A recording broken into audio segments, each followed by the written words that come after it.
Ibigin ang Diyos at ibigin ang kapwa. Madaling sabihin, subalit napakahirap gawin. Ito ang pinakamahalagang utos, kabuuan ng utos ni Moses at ng mga propeta. Sabi sa kautusan, ibigin mo ang iyong kapwa at kamuyan mo ang iyong kaaway. Subalit, ang sabi ng Panginoong Yesus, ibigin mo ang iyong kaaway at ipanalangin mo ang mga umusig sa iyo.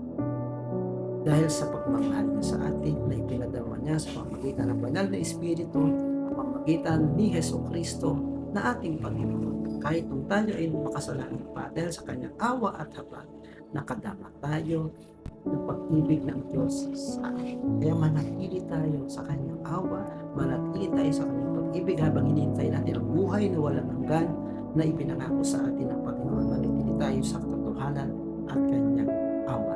Tandaan natin na ang pag-ibig na ito ay susubukin, dadalisayin, maaring sinasabi natin ang mabuti sa ating kapwa, subalit ang puso natin iniisip ay masama.